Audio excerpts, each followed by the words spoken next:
Hello everyone, welcome to the video diary. Um,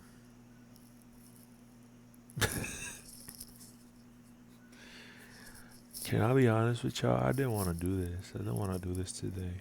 I didn't want to do a video diary today. I was just kind of just want to go to sleep, but everything in my life, I started it because I was motivated to do it, and then my motivation left, and then I started doing it.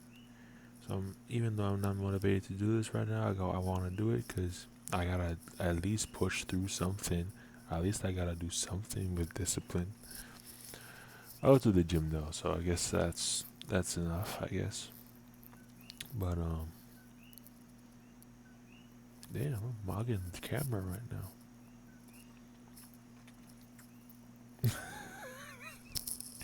I am not fucking Marlon, bro. Anyway, um,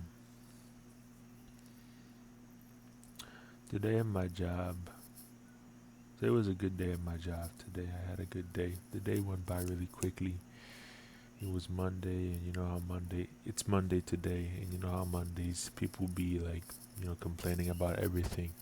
I feel like Monday, everybody turns into a furry because everybody is like Garfield talking shit about Mondays. Like everybody turns into Garfield, so everybody turns into a Therian furry that likes lasagna every Monday. Like they just talk, everybody's complaining, and I get it. I get it, but today nobody complained that much actually, so it was actually pretty nice.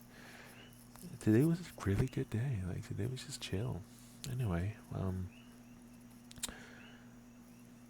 I'm in the night shift at my job, so I'm practically closing. I'm the last person to leave at my job, and there's very little people left in the office. So it was just me and two of my coworkers.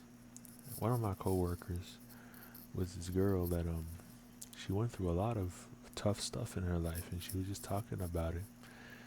And one of the things that stood out to me was the fact that most of her family was like had struggled through drugs and stuff like that.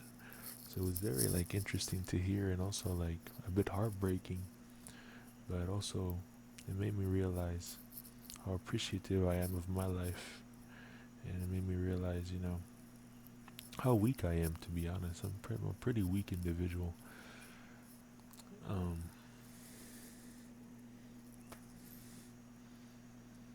yeah, I struggle. Everybody struggles through life, but she has struggled so much more than me, and I think I've got, and here's me thinking that I'm at 1 HP, but my HP is full. It's just that it feels like I'm at 1 HP, but honestly, there's people who are at point 0.1 HP. You know what I'm saying? I don't really go through anything in my life. I just go to work and come back. But I don't know. I guess I have a lot of mental struggles. Most of my struggles is in my head. It's in my matrix. It's in my brain, nigga.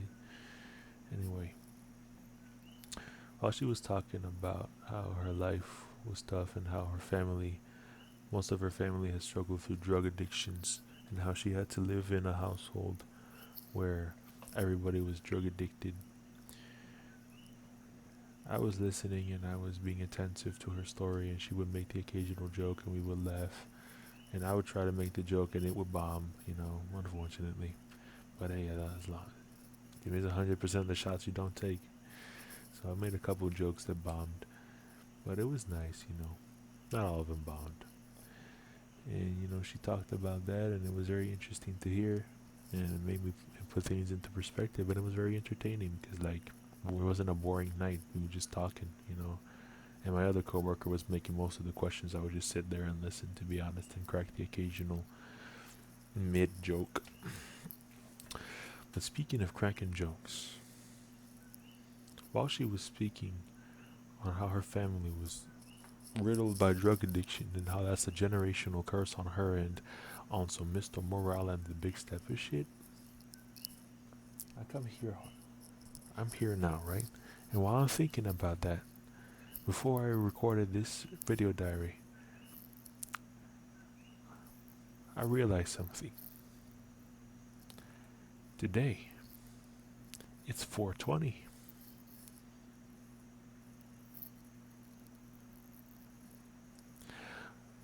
I could have cracked the joke about being 420 while she was talking about her family's drug addictions. There was a joke somewhere there, and I regret. Why didn't I think of that? That would have been a great joke. Why didn't I say something? There was a joke somewhere in there, and I regret not making it. There was a joke somewhere in there. And now I realize, like, damn, wait, it's 420. I could have made a 420 joke. It was the perfect setup, bro. I could have made a 420 joke while she was talking about her experience with drug addiction and her knowing people with drug addictions. That would have been a funny joke. It was a joke somewhere. I don't know how I could have framed it. I don't know. I don't know how I could have made it. I don't know what I would have said to deliver it well or to tie in those elements, but there was a joke somewhere in there, man. Why couldn't I just? It's 420, bro. Shout out to Snoop. Shout out to Reggie from the Clover Boys. On he was on the ZA retention, even though I literally just saw a clip of him hitting his first ZA in a couple months. But he stopped for a couple whiles and then he got back on it. But it's not like he's a drug addict relapsing, you know. I hope he's like, oh, just a little bit.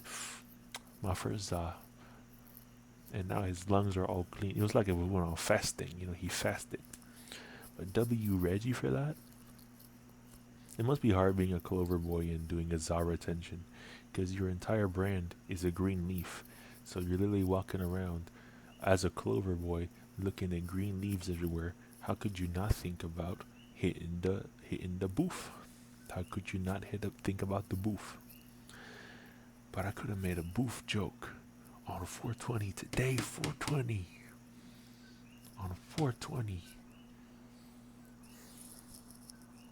I am saddened by this, and I forfeit, and I will never be a professional comedian. I should have never taken that Amy Schumer comedy course. Anyway, thank y'all for watching the video diary. I'm gonna put out another video after this one. Stay tuned for that, and yeah, love y'all.